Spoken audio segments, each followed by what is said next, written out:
Hello and welcome to the Sporting Tribune on KIRN 670 AM and California 98.5 The Bet in Las Vegas and the Hawaii Sports Radio Network. Joined by the crew, we got Grant, we got Beav, we got Elam and Mykell. It's been a minute, guys. It's been, a crazy time here in sports. We got the World Cup going on. We had the Stanley Cup Final going on. I was covering that. Had serious FOMO with the NBA Finals in New York and San Antonio, so did not get a chance to kind of catch up with you guys about that. But Grant, not only have you guys been holding on the fort, I mean, the shows have been incredible. How are you doing, my friend? Thank you. It's all these guys. I got to credit everyone around me because all these guys make this crew so fun. And we have a brand new crew on. That's what makes it so cool. We could bring on different crews here. But yeah, it's been really cool. Listen, as we get towards the NBA draft, as we head towards free agency in the NBA, obviously those, Arash, you know this just by last year's numbers. When we get to this time period, numbers soar because people are so interested in it. But we also have now the MLB in full swing, although it wasn't full swing while the NBA was going on. Now it's like the main focus along with the World Cup. But still a lot of things to talk about in each sport that we cover here. So it's just good to see all you guys and good to be talking about it again. Yeah, I do want to get the crew's thoughts to kind of put a bow on the end of the NBA season. Guys, what did you think? Again, we really thought we were going to get a coronation with Victor Wembanyama in the San Antonio Spurs. Beav, I'll get your take first, and then we'll get the crew's thought. Again, we've talked about having 9 consecutive years of different champions. I wouldn't be shocked if we had a 10th next year where Victor and those guys learn from their mistakes or learn how to close out games and come back and win. It was not their year, but Beav, your thoughts on the NBA Finals and the champions, the New York Knicks.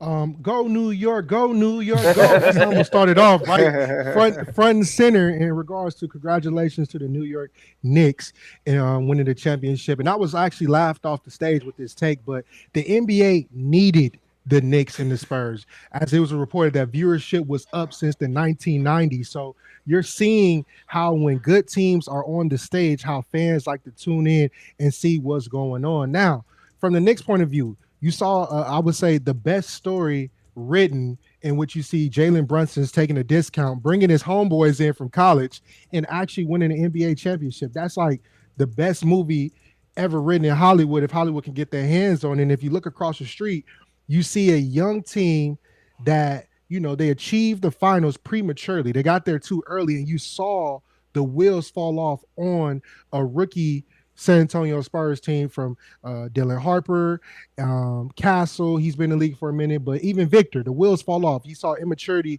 come out at a whole lot. And actually, I would say the immaturity started at game 3 in the Garden. Of course, being at home in San Antonio, you was comfortable. Once you got to the Garden, that wall closed in very fast, in which they kept losing leads over and over and over again. But at the end of the day, I can talk about everything else. De'Aaron Fox, pack your bags. You are going to Beijing, China with that contract. You're out of there, buddy. Out of there. No, I loved it, man. I felt that coming in, I thought that New York was just that hot team. I called them before the finals the team of destiny, the team that had everything going for them. And they kind of got lucky. Instead of getting a Oklahoma City Thunder team healthy, defending champions, looking dominant, ready to go, you get a Spurs team that you knew if the young guys didn't show up that they had a chance to win. And who would have thought it was the guy that's clearly in a foxhole, De'Aaron Fox, who let the team down there for San Antonio. But I got to give the Knicks a lot of credit. Jalen Brunson played out of his mind. OG played out of his mind. Cat had some big moments. Josh Hart, right? The baby Laker was able to do his part. Once you wear that purple and gold, some good things may stick with you. And we saw that with him and Jordan Clarkson. And then Alvarado was able to give them good minutes. Like, it was something that was well-deserved for New York. Can you imagine? I don't know what that feels like. I got some Clipper fans here. Maybe they know what it feels like, but I don't know what it feels like without your team winning a championship for 53 years. So for them to do that was very impressive. Only thing I'm not a fan of when it comes to this is just the recency bias of all of this Knicks talk. People saying that Jaylen Brunson is a top 50 player of all time already because of this. People saying that this Knicks team is a top 5 team of all times. I'm like, give me a break. But New York deserves it. So let's have pizza in New York this summer, guys. We got to pick a weekend. Yeah. Hola, me llamo Dieren y estoy aquí para retirar su basura. Hello, my name is De'Aaron, and I am here to take out your trash because De'Aaron Fox playing in China, that's too much of an upgrade from where he belongs. De'Aaron Fox will be playing somewhere in Ensenada, Mexico next year. Listen, I don't think I've seen a bigger meltdown, and to know that he is the vet on the team, he's what, 2 seasons removed from being the NBA's most clutch player. He had some of the biggest and most bonehead moments in NBA Finals history. Stephen Castle, I think he played relatively well. Wemby, it's his first time there. Can't really get too mad at him. The moment was a little too big for him. I've already mentioned that he was a little too light in the wallet. But Dylan Harper, I was surprised that the rookie on the Spurs looked the most prepared and the most mentally ready for that moment. However, it's not about them. We can sit up here and talk ad nauseum about how the Spurs choke, but I got to give a special shout out to Mike Brown and that locker room of the Knicks, because when you see your star player like Jaylen Brunson willing to take a massive pay cut, he did something that I have been pounding the table for star players to do to keep talent around them. You saw Tom Brady do it in New England. You see Jaylen Brunson doing it in New York. The Knicks are primed. Mykell, he said that they got lucky. They're a team of destiny. You can only play the teams that are in front of you, and the Knicks took care of business. They lost 1 game against the Atlanta Hawks and ran through 13 to get to the NBA Finals and only lost 1.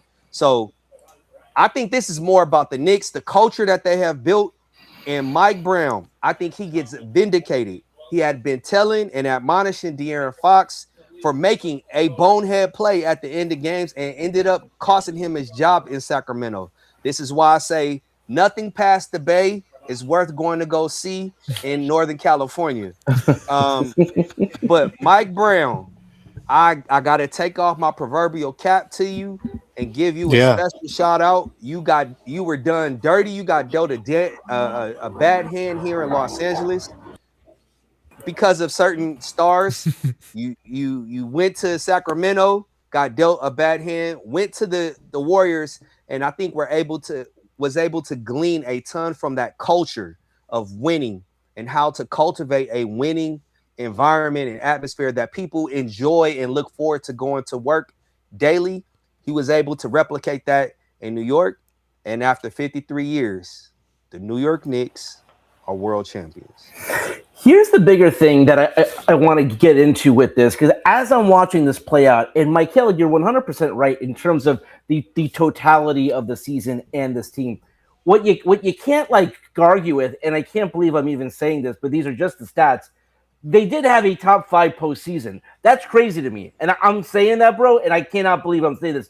The question that I have for you guys is that as we're consuming the league, is that there's this feeling that, listen, it's this season, for example, that it was the Thunder and it was the Spurs, and it's like, who really else is, competing here? What the Knicks told us is that, man, it doesn't really matter. But feel bad. I don't know if we can mute. Sorry. Yeah, do we have Jurassic Park going on in the background? Who's got that going on? I am so sorry to do this on the air, but anyways, folks, we are live on X. So if you're not talking, please mute your mic. But great. It got progressively louder. Where I almost couldn't I hear was like, myself. is there a That's T-Rex All right. back there or something? All right. So Grant, let me pose this question to you, and then if things are quiet or around, you could definitely chime in. But I definitely want to get your guys' thoughts because Grant, the feeling that we've had with this league is that. The example that I will have is the performance that Victor Wembanyama had game one of that conference finals. It's like, listen, if you were hoping you were going to win a chip in the next couple of years, you might as well like switch gears up. Like you might as well like maybe trade that star player or like this is a wrap. Like it's the Spurs for the next 5 years, or maybe like it's the Spurs and the Thunder. Like that's it. Like that was the conversation during the conference finals was like, it don't matter what the Knicks and the Cavs and the Celtics or whatever. For the Knicks to quietly, when I say quietly, no one really believed them, despite the fact that they were sweeping the floor with Philadelphia, with the Cavs, and they had a gentleman's sweep in the finals. As great as the finals was, like, does that make you rethink things again? And I don't like. I'll bring in Luka and the Lakers because the Lakers and the Knicks had the same record this season. Like if Luka and the Lakers, Luka, LeBron, Reeves, whatever, went on a run like this, it would be coming out of nowhere. So I got to imagine Knicks fans are like, where the heck did this come from? This is a 53-win team. They were the seventh. They had the seventh best record in the league. Grant, like, does this make you think? Like, listen, like all this talk of like. You know, I mean, plus there's been 9 straight new champions. Like, why couldn't, you know, and we'll talk about what the Clippers might do this offseason. We can talk about what the Lakers might do. Like, I do think that this gives a lot of teams hope. I do, and I think it goes back to before this playoff run. And, you know, I think I talked about this even last year when the Pacers made the NBA Finals about, you know, how random some of these runs are, guys. Like, just think about it. You have a run like the Mavericks had in 2022 where they got to the conference finals. They, you know, played the Warriors obviously and lost, but then you go to 23, like the Miami Heat were playing the Denver Nuggets. Like I don't think anybody had that on their schedule. I don't think anybody predicted that. Maybe the Nuggets, but not the 8-seeded Heat. 2024, the Mavericks made this incredible run where they went through a lot of the Western Conference and got to the finals. Each year we have somebody that's kind of crazy, and this year was the first time where it's like, okay, hey, you have the 2 seed against the 1 seed in the Western Conference Finals. Like, that is the 2 best teams in the league that we thought at the time. Those were the 2 best teams in the league facing off to get to the finals. And I think Wemby, in his mind, Arash, and guys, you probably seen it too. I think in his mind, he was like, as long as I get past the Thunder, we can beat whoever is in the East. I think that's legitimately how this Spurs team felt. And the Knicks were saying, hey, listen, you guys can beat all the teams you want, but if you have momentum and you have chemistry and you have confidence on your side going into a final series where they got more rest in multiple series, they were fresh, they were ready, and it's not that, but they had the chip on their shoulder to where, hey, everyone's talking about Victor Wembanyama. We got our own superstar in Jalen Brunson that we want to prove that he's the guy on our team. And it's not just that. You have guys that haven't won titles that have been in the league for a long time. You have Karl-Anthony Towns, who has been talked about as this guy that is soft all the time and never comes up big in big moments. And you have all these different people. Landry Shamet was on training camp deals. Like, Mitchell Robinson was playing with a broken hand. You had all these different, this collection of guys that played at Villanova together, that won a national championship at Villanova together, by the way, which is very underrated that they are the first core 3, I think, to win a national championship together and an NBA title together. So you have all these different factors. And then you have obviously the young upstart team in the Spurs that everyone's fearing. Oh my God, we have to change our draft pick. We have to change the way we think about organizing a basketball team. And the Knicks, with the power of friendship and the power of confidence, went in there and just took over games late in the games against this team that everybody thought was going to rule the world for the next 5 to 6 years. So my point here is that the NBA is so unpredictable nowadays. Arash, you hit it right on the head. There has been, 8 to 9 straight years of a different champion. It is the parity era. And as much as those teams like the Lakers and the Celtics and those big names, the Warriors, as much as they are always in the mix, there's a certain team that always makes this weird run that gets to the finals, which I think inspires hope across the NBA. Like the Knicks, I think feel like they inspired some hope in a team's like, hey, if we get one or two guys, we can go make a run like that. So I think that this Knicks run kind of made people think like, let's put everything together and just see what happens because we could get lucky.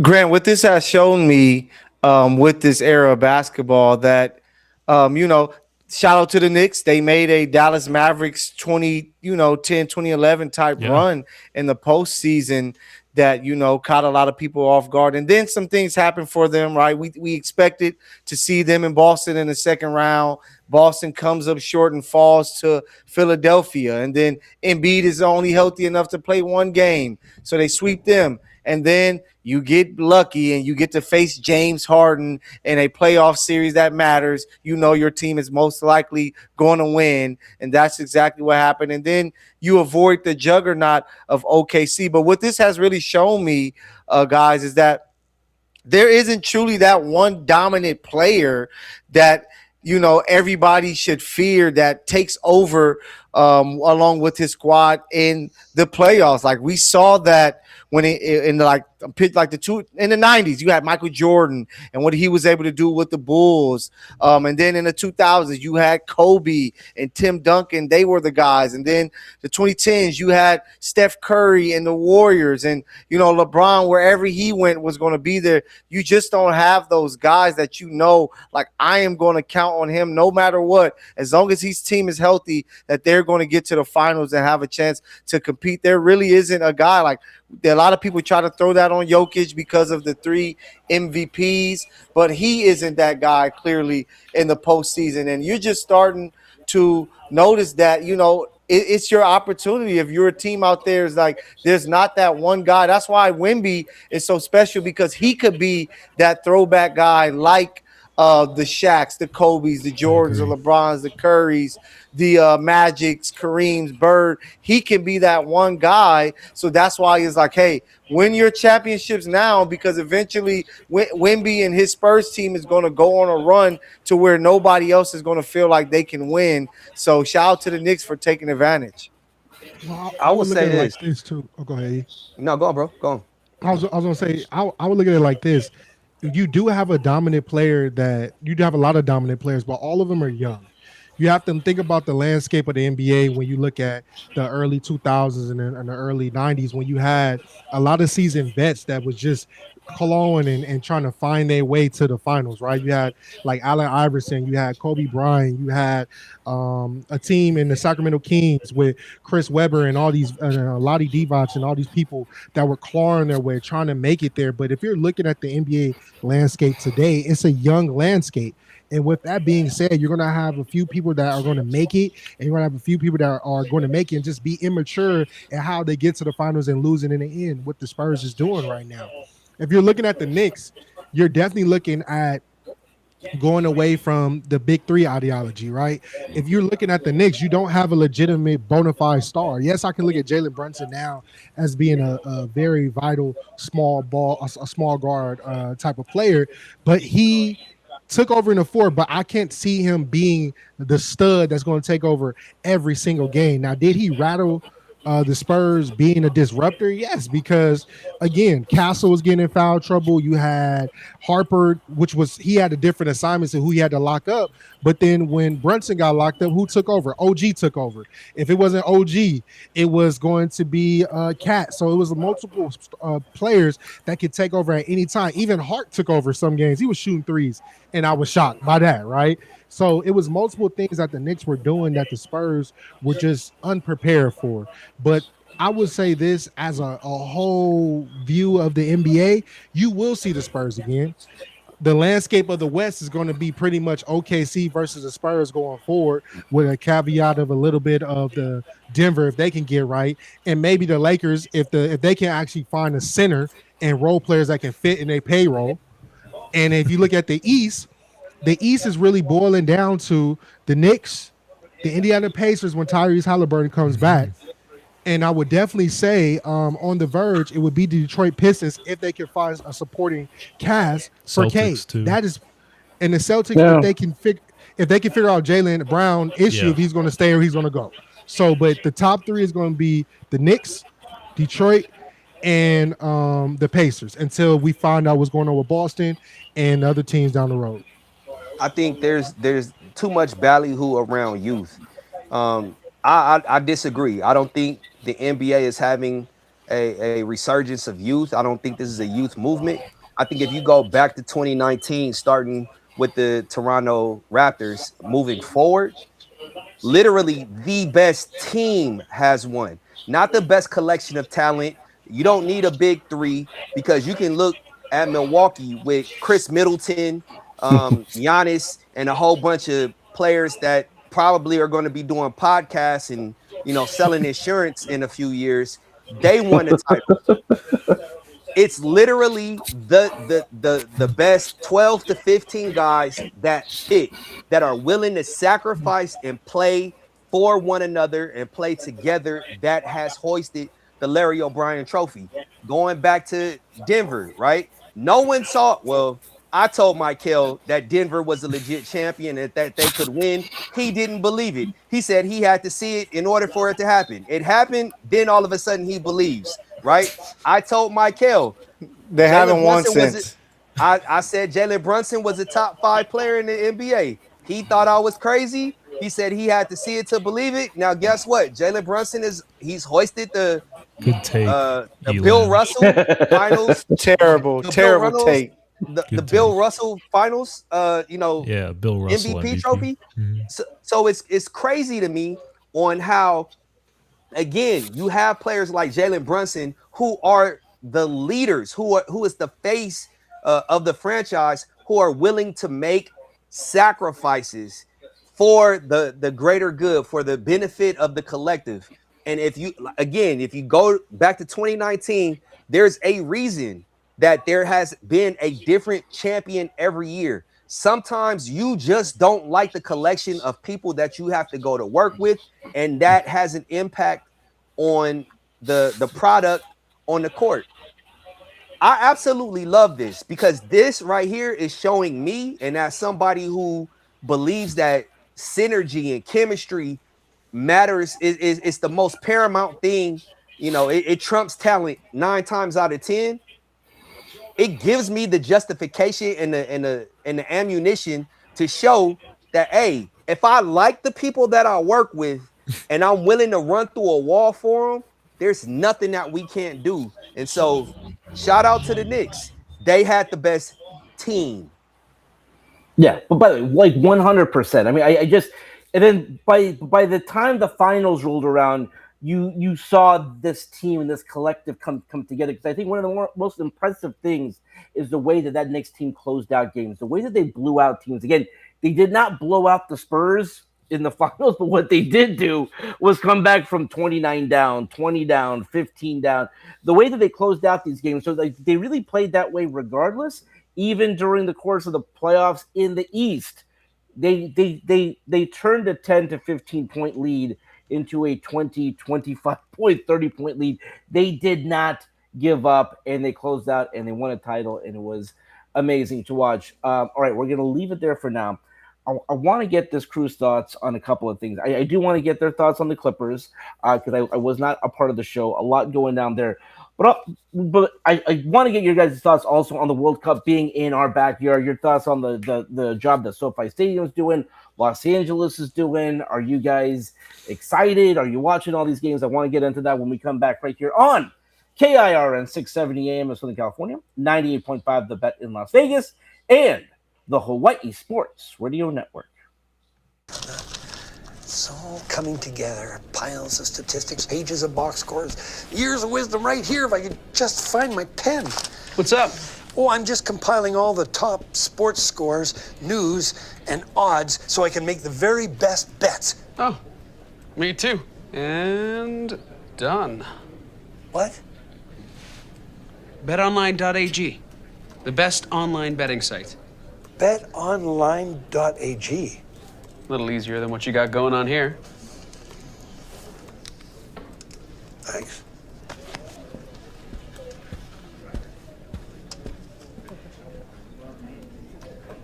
Oh.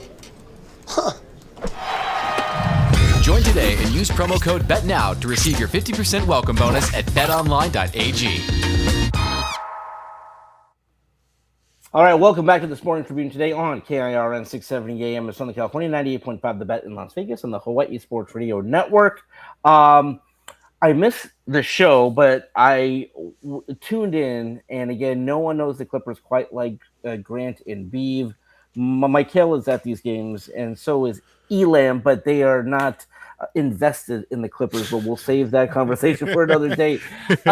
Grant and Beav, explain to me. I mean, listen, Jaylen Brown was in the most valuable player conversation this year. In our group text, I got the feeling that wasn't a move that you guys were that you wanted. Anyways, Grant, do me a favor. Set the scene. Is this a situation where there's smoke, there's fire? What are your thoughts going into the draft? And again, the reason that this is a conversation is the Clippers have a top 5 pick in a very deep draft. That is something that teams out there want.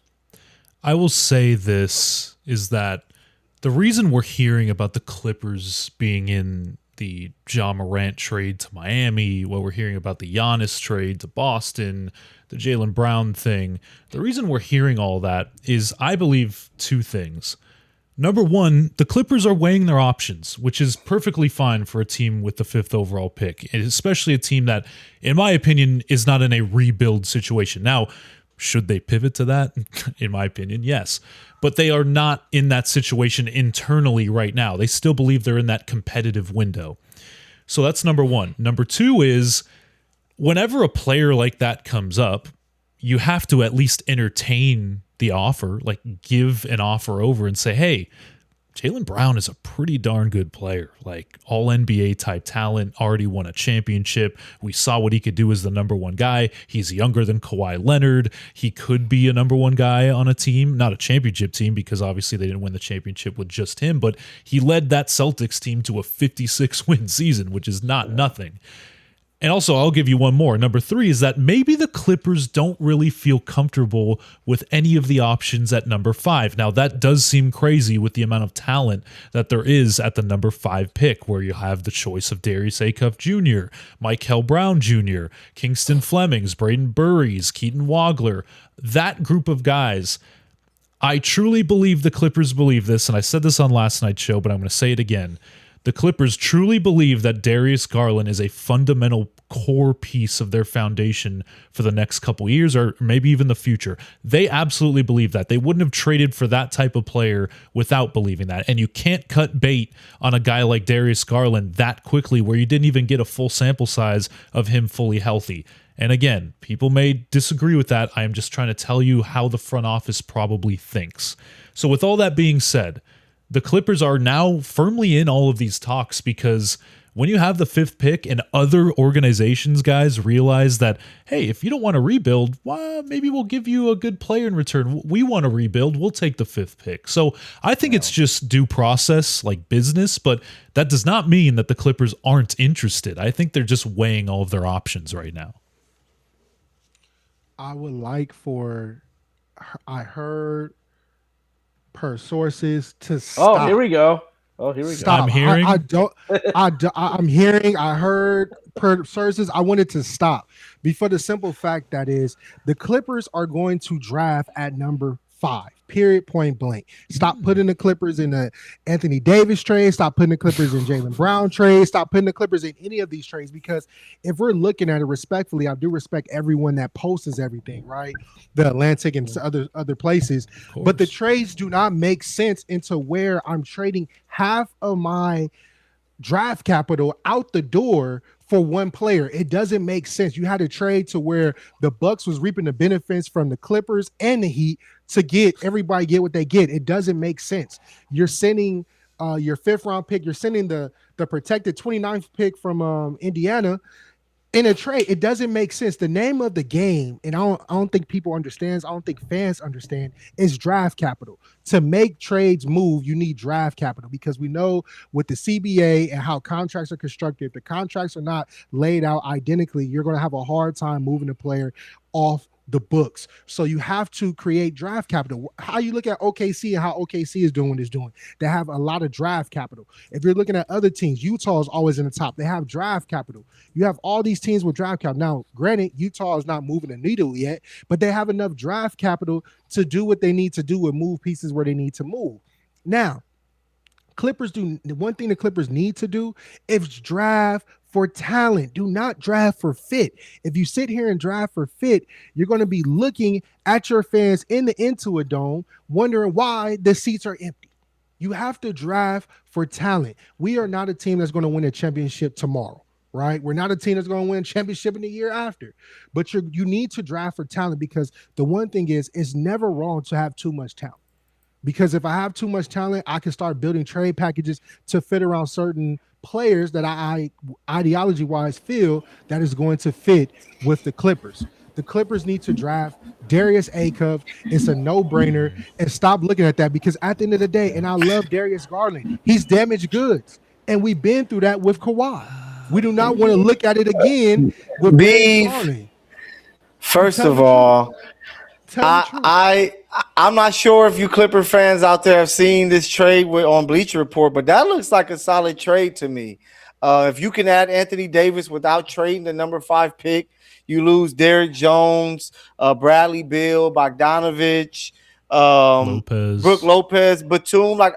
That's a nice fit to go with Kawhi, with Garland, and you still have the 5th pick. And just like I told a lot of ladies in my lifetime, you can never go wrong with the Mykell. So if you go and get Mykell Brown, I think he will be a nice fit for the squad, a guy that can play on the ball, off the ball, with Kawhi, with AD possibly being there. Because you have to remember this, Beav, that this is the Clippers playing at the Intuit Dome. They want to have talent and a good team there to play. You don't want to be rebuilding. I don't think Steve Ballmer wants to be rebuilding. Don't want to do that. He's trying to get people, he's trying to get people to show up and buy tickets. So if you can have some names there like Kawhi, like possibly Anthony Davis, and you can have some young pieces like Garland, Yannick, and maybe Mykell Brown to be there to grow, I think that's more of the ideal situations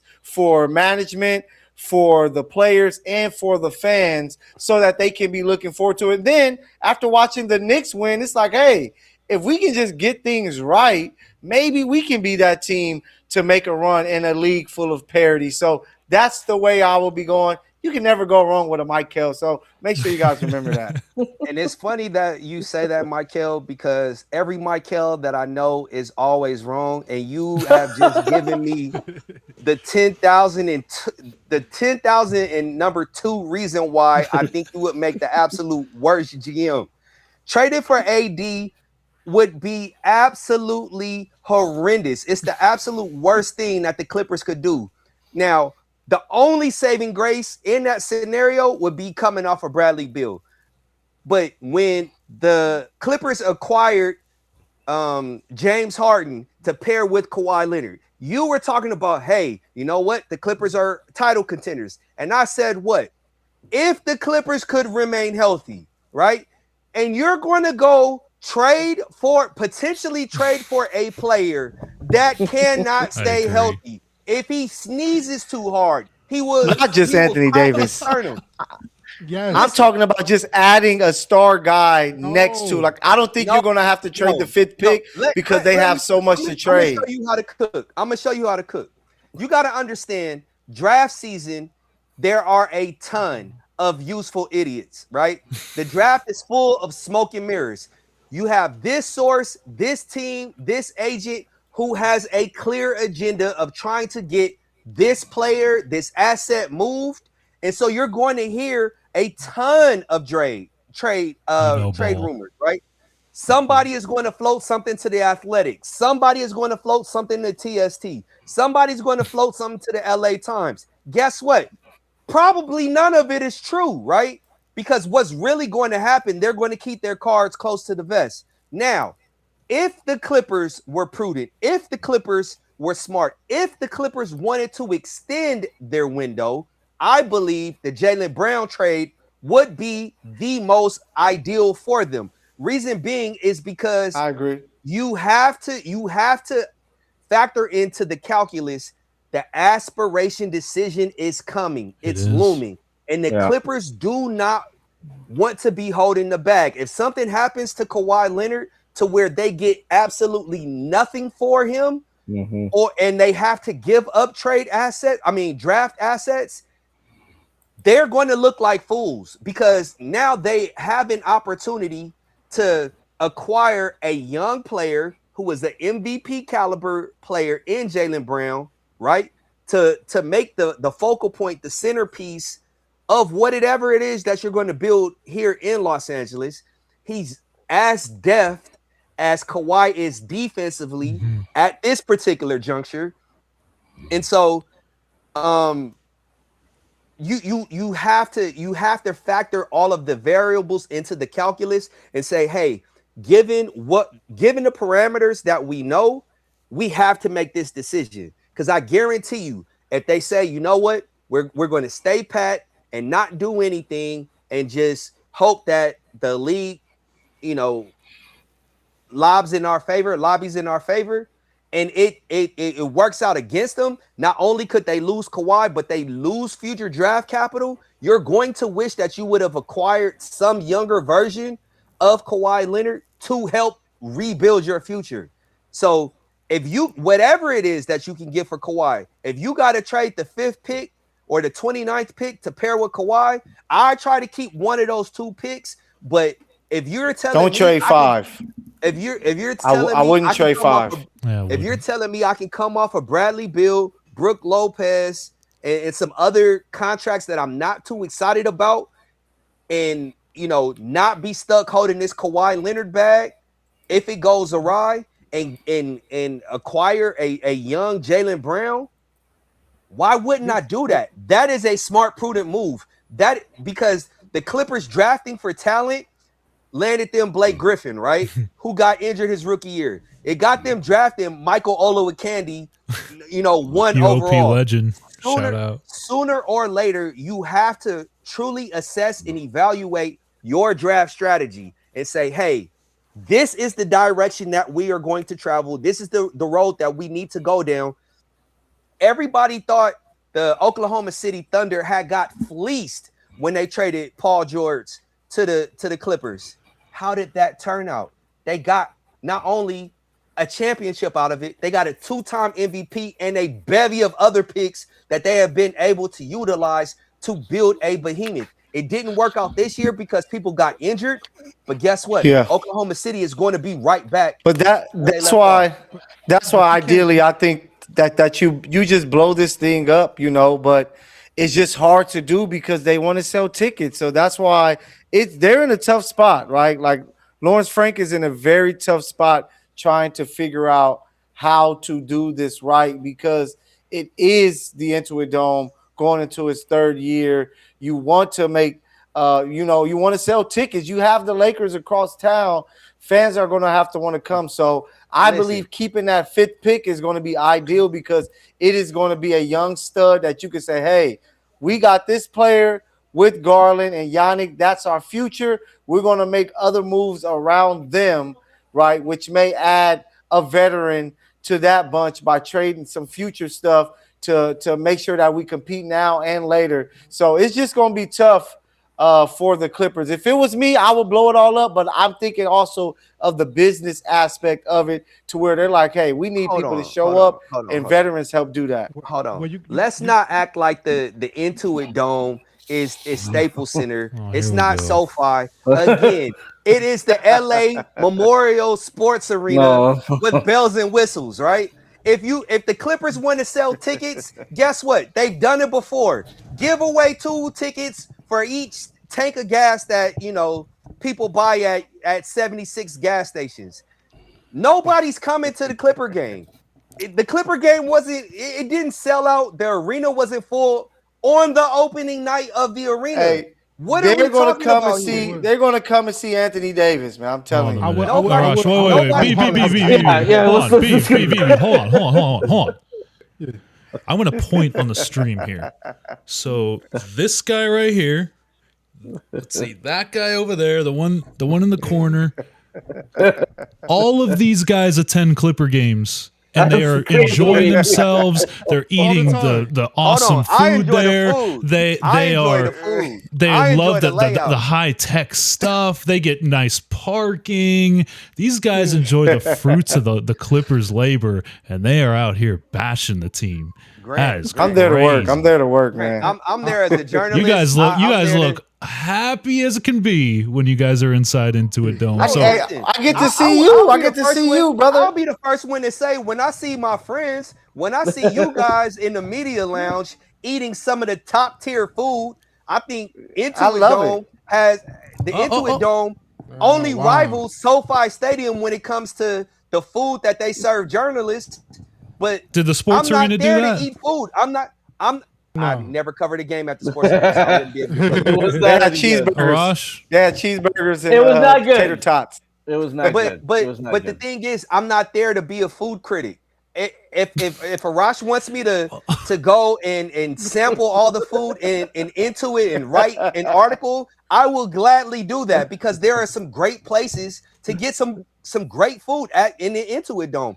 But I'm looking at not at the color-coded, games that you can play at your seat on the Jumbotron. That's sick. I'm looking at the product on the court. On the court, that is not a winning team. That is not a winning team. Sure, it's not fair, supposed to be a winning team. And any event that Clipper fans ever want to have anything remotely close to a parade on Figueroa that isn't led by Beav, it's going to need and require them to blow things up and build it, like piece by piece. They have to color by the numbers. I agree with you, Eric.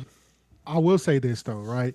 And it's one thing for certain, two things for sure, right? You got two Laker fans comment on Clippers business at a high clip, and it's not adding up. They can. But listen, I comment on the Lakers all the time. I don't mind. We do, but I kind of take my cape off a little bit and be honest with the Lakers all the time.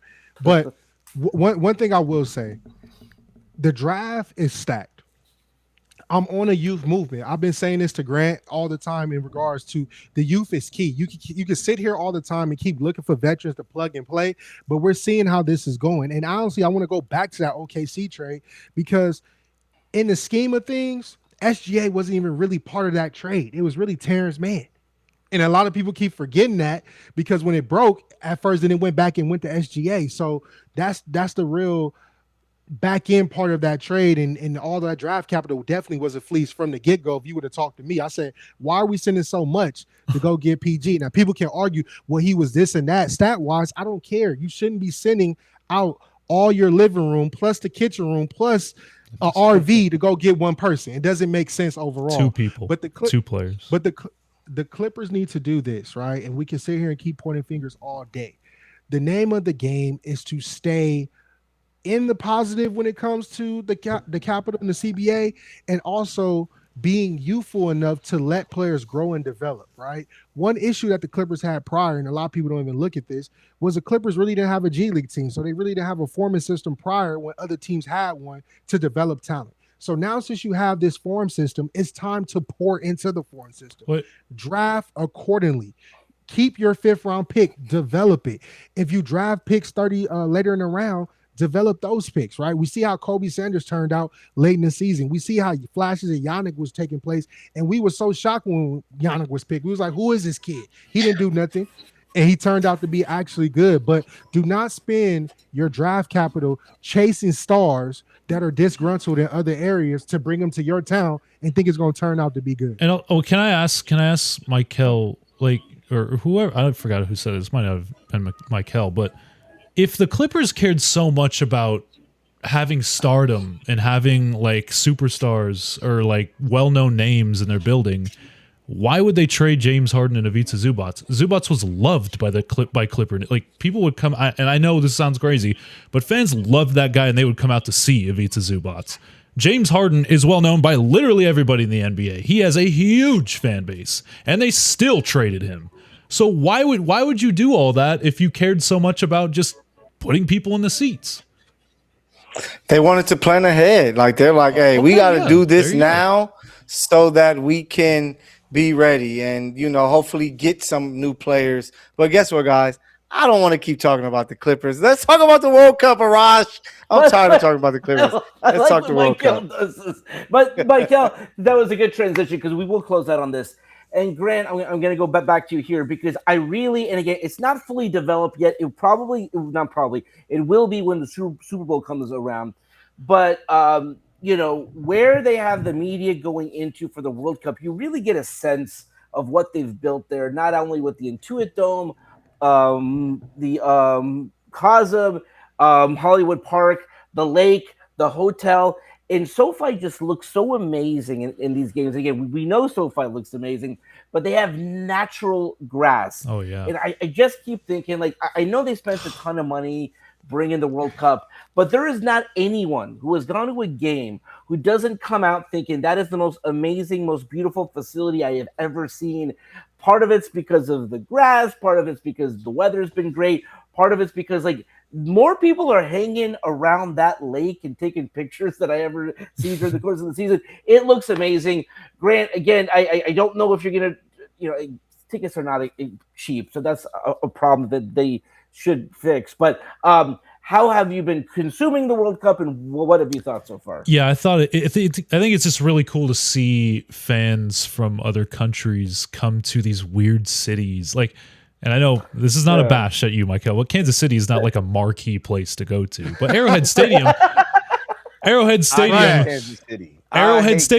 listen, I know they can't say Arrowhead Stadium. Arrowhead looks fantastic during that when Messi just scored 3 goals. He had a hat trick at Arrowhead, and with Patrick Mahomes watching, that is awesome. Like I love all this. So again, like we're gonna get the Olympics in a few years, and I'm not gonna take up a lot of time, but it is just really awesome to see all of these people from other guys. I came back from Mexico. I went to In-N-Out as my first meal. I was like, I need to have some California staple, and I can tell you this: that is the most packed I've ever seen an In-N-Out. Everybody came off the flight and went straight to In-N-Out, apparently. So you're seeing LA just get swarmed by all these different people, and that's what I love. And now maybe it might not be right for the infrastructure, but I'm just enjoying seeing all these different countries and all these different cities celebrate these countries in their home cities. And LA was already like a big bowl of gumbo anyway, with all these different types of people, a melting pot. So to see this and just to see the pride that these people have for their countries, walking around, rocking their jerseys and things like that, like it's been just the great energy, fun to be around. Whether you go to a bar or family events, you got people repping Mexico, Colombia, Japan, and it's just a cool vibe. And I'm happy that LA was able to be a part of this. You guys are a bunch of casuals, and this is how I know, because if you follow the game of football at all, whether it be Liga 1, La Liga, the MLS, Champions League, Premier League, soccer fans are like, this is who they are at their essence, at their core. So it didn't have to be the World Cup for it. This is just what it looks like when fans are truly fanatical about a sport. We don't see this in baseball. We don't see it in football. We don't see it in basketball. Why? Because Americans are too proper and posh. I love this global game because it shows you what pandemonium actually looks like. And this is the world's sport. And for the first time since the 90s, America truly gets to consume what makes soccer the beautiful sport. Here's my favorite thing about it, and again, we're going to talk about this as the tournament goes on, but it's the fact that you can consume it during, when I say proper times, like it's not 2:00 in the morning, 3:00 in the morning. Yes, you have great games on from 9 a.m. to 9 p.m. All right, guys, love this crew. We're going to have this crew back on again. We're going to get this part of it's me as well. But you guys are the best. That is all the time we have for today. Let's do it again tomorrow. Until then, this is Arash and Beav and Grant and Mykell and Elam, the whole crew saying stay safe and stay healthy.